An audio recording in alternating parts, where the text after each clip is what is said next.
my phone overheated, so I was cut off. So, hey everyone, here I am again.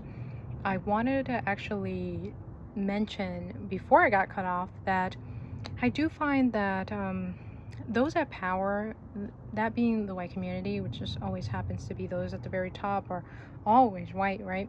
And not even here in the US. I've noticed this on a global scale. A lot of the presidents, interestingly enough, that have been able, and this is me just speaking in regards to Latin America, because I feel like there's always this mention of like, oh, this, like, yeah, the other day I came across a comments that spoke on this European, this Latin, I guess it was a president from a specific Latin American country, and the president was of European ancestry, and I was just like, why is it that just so happens that, or maybe all the presidents that I just know about, they always, in Latin America specifically, I don't know, maybe if you guys are from other ethnic backgrounds, like, have you guys noticed this as well in your, regions, where it's like, for some reason, this person has family from a completely other part of the world, and sometimes it's just so happens from Europe, right? But I also, it leads me to ask myself, like, do we as people of color not trust our own people to lead, right? And the reason I say this is because we've seen this historically. Like, we have had the right to vote, right, as people of color for a while now, and yet we've always had, like, and I don't know the dynamics. I don't know much of what those systems look like in regards to being able to select a potential candidate and those running for president, right? Like, how does that happen? I find that most of these individuals that have been able to run for presidency have had to have money on their side, right? Money and power on their side. And I don't know if we have so much power as people of color to actually make those decisions. I hope that we can, or we do come into and just acknowledge that, hey, do we have some reservations on, or questions on whether, questions regarding people within our own community leading. And it's sad because I feel like this is in direct alignment with like self-hate, where we know that many of our communities, many of our fellow brothers and sisters, very often have demonstrated a lot of self-hate, and continue to. Like, I see this even with those that are working as ICE agents. It's just mind-boggling, but not surprising to see many men of color, like individuals that look Latino or that look East Asian, and these very individuals, like, working for this Trump administration. Have they forgotten, or did they never learn on the history of our people? Did they not learn on the history of those that have even enabled or allowed them to have the right to vote, to have, it's through the Black community, the civil rights movement. Like, are we not informed on these very things that have allowed us to even obtain the level of freedom we have? It's just sad, because should I be surprised, given that this country is ranks very low on the academic scale, like on a global scale? Perhaps not, because even like living in and I've mentioned this in the past, I'm someone that was born and raised in a Black and brown environment community, and have since, like, at this moment in time, have been living in a predominantly white area. And I've gauged how these schools are, although I try to work in like neighboring towns that are predominantly Black and brown, but I can't help, I've always seen this like disparity. Hey, I'm sure as people of color navigating this world, we always see these disparities. Even being from New York City, I've always seen the disparity. Like, whenever I return, I'm always like, man, like, I can't believe, we see these white people kind of going about their day like nothing matters, like nothing, there's no problems in this world, in this country. And perhaps that's their approach, that's their way of disconnecting from reality, from what exists, and not also really I guess, and I talk about this, but it's just like enjoying not not only that they keep themselves accountable, but they keep others accountable. Like, how can we improve this world? But once again, people's what matters to people varies, right? We as human beings, we're all individuals. Things that might seem important to one, like for me, social justice and equality for all, like ensuring that all individuals, not only here in the US but on a global scale, have quality life, is important to me. But that might not be at the forefront of many human beings to be honest. And to me, it troubles me deeply internally. But naturally, many people just rather live in a false reality. I do find that a lot of people, I can also say that sometimes I've been like, man, I don't know if like I used to be a huge traveler. I used to love traveling to other countries, like anywhere, to be honest. And nowadays, sometimes I'm just like, man, like I don't know if I could travel like to some countries, to some places, because of the poverty. And it makes me feel bad, because it's like, here I am, someone that has some level of privilege, right, has the means to travel, and people in other countries and places don't have those same privileges, right? You hope and wish for a world that, I guess, like, sensitive recalls coming back.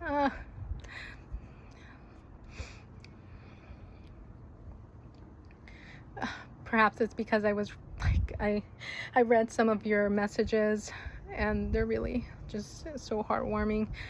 I appreciate you guys, so thank you.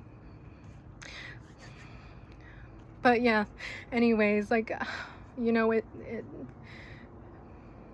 I do find that a lot of humanity, unfortunately, doesn't really care, about their fellow neighbors. Although, crazy enough, it's like many of these very individuals, especially these white Republicans and white conservatives and Trump supporters, Trump fanatics, cult members, these white people, like, truly, and many, unfortunately, are not even solely white. They're from other minority communities. Talk about knowing the Bible. As someone, and I've mentioned this a lot of times too, I come from a faith-based background. Do I, am I someone that's part of, or in organized religion? Not really. I have a lot of reservations, questions, all this other stuff, because I do feel a lot of things, and perhaps I'll do a separate video. I think I have done a video on that. Like, there's a lot of questions in terms of, like, okay, why is there differentiations with genders? Like, things, a lot of things is just like, doesn't sit right, because I find that it creates differentiations now with on a greater level, right?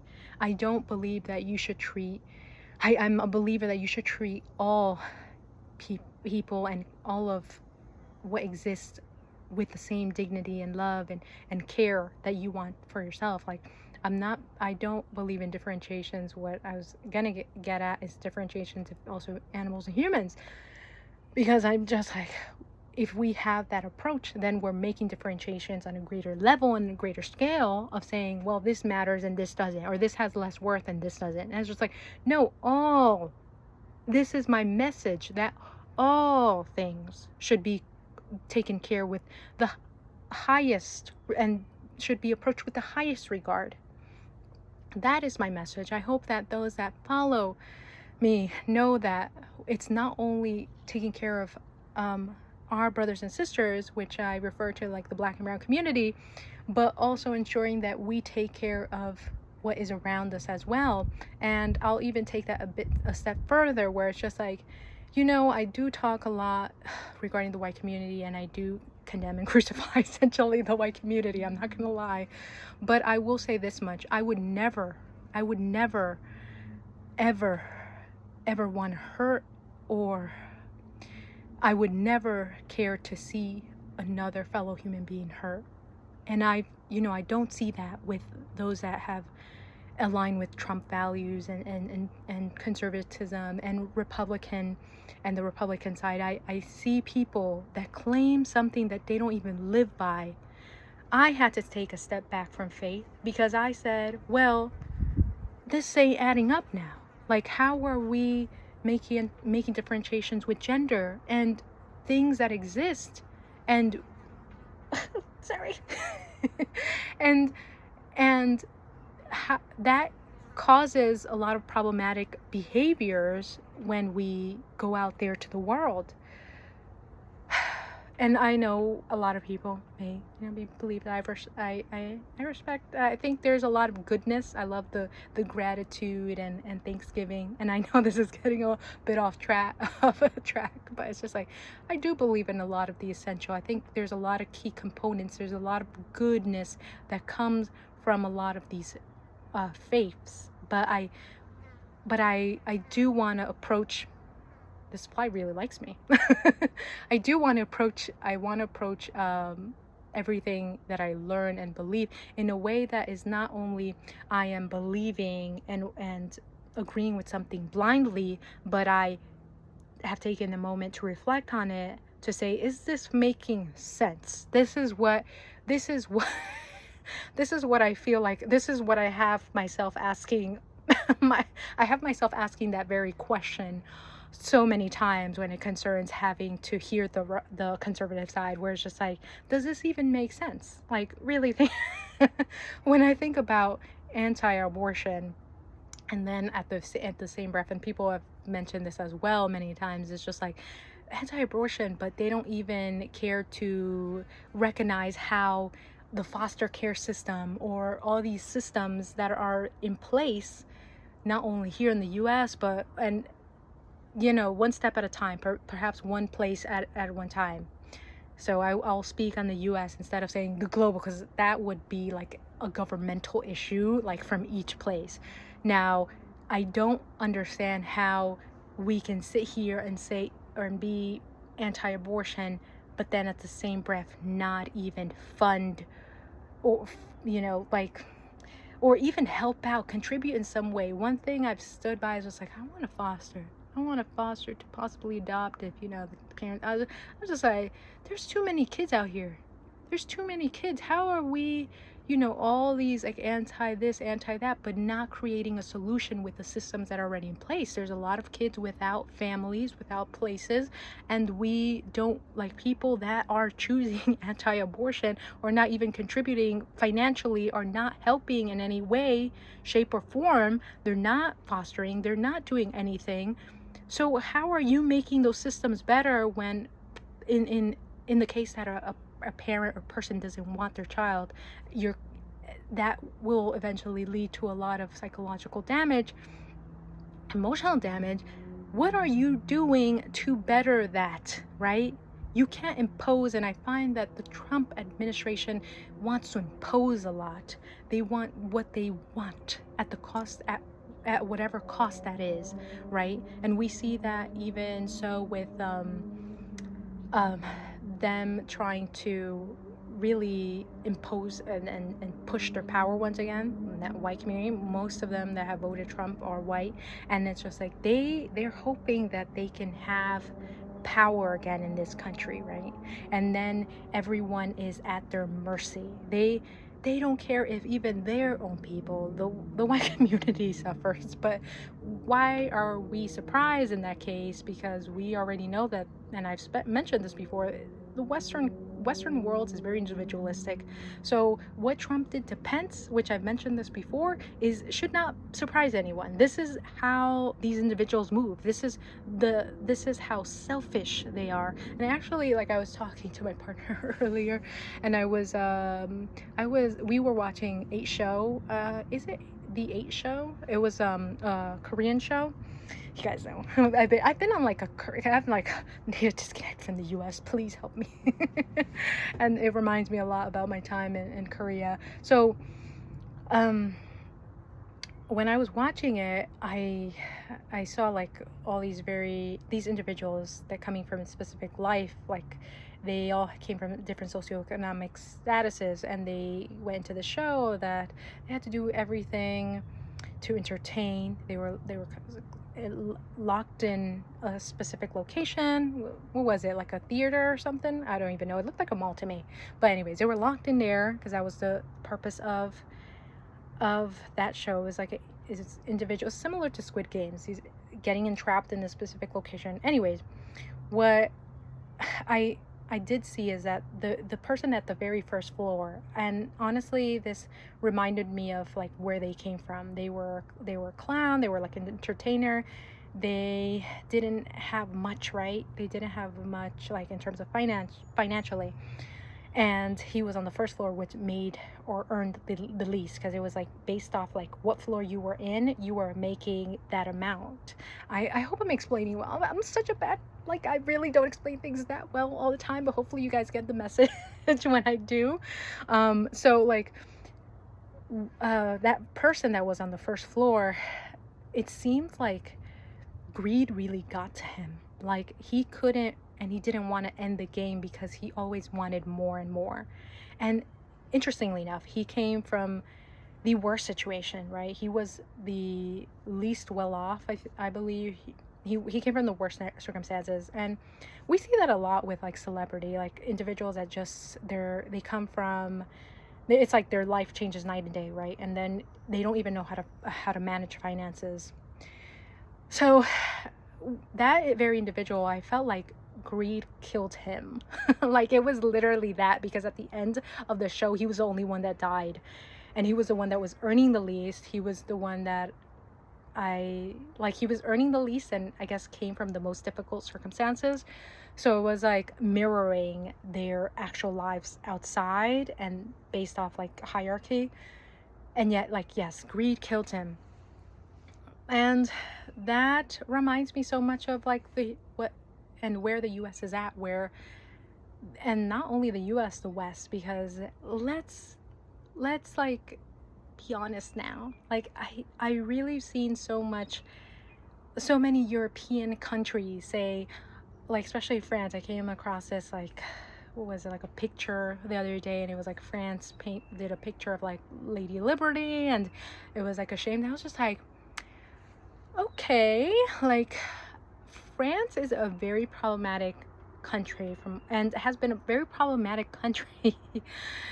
The Congo, anyone? Like, what is this country on? Like, it just seems like these European, like, or countries that are made up of primarily, or they've managed to just kill everyone off, every other community of color in some way, whether social determinants or through just obviously like weapons. I mean, there's been recent, with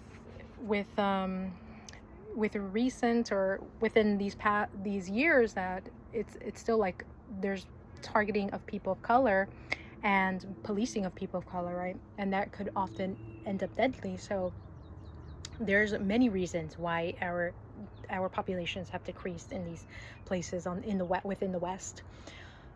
And it all goes back to the white community, the white people that have been in power.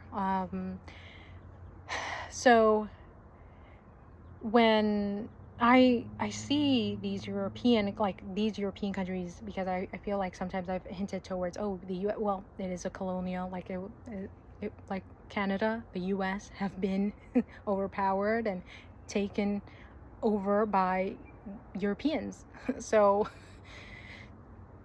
therefore, it's not very far from, they're trying to make their own little Europes in these regions, right? And they've attempted to do that on a global scale. But France saying that is just like, y'all have a hijab ban? Like, when is that free? Like, these countries are very troubling, or just, if not more troubling or problematic than the US. Given the fact that that's in the continent of Europe. I can't even imagine what it is to be in these places, right? Within Europe, where the very people there, the very powers at play, those that are representative of that region, are white people, right? These regions, like North America, is not like, if we really look at it, Latin America is a major presence here. And Also, I wanted to say this much because I feel like the attempt to divide within our communities, right? Communities of color, I do find that there's a lot of fear on behalf of the white community, white people, right? Those of European ancestry, because if you really look at it, our communities, that being communities of color, the Black and brown community, are a lot greater in number. So I just wanted to leave it at that. So yeah, I'm going to be reading what I've written from, I know this was like all over the place, and I am pretty warm, but I do like sitting out here in Mother Nature. So yeah, stay tuned for another video. All right, take care.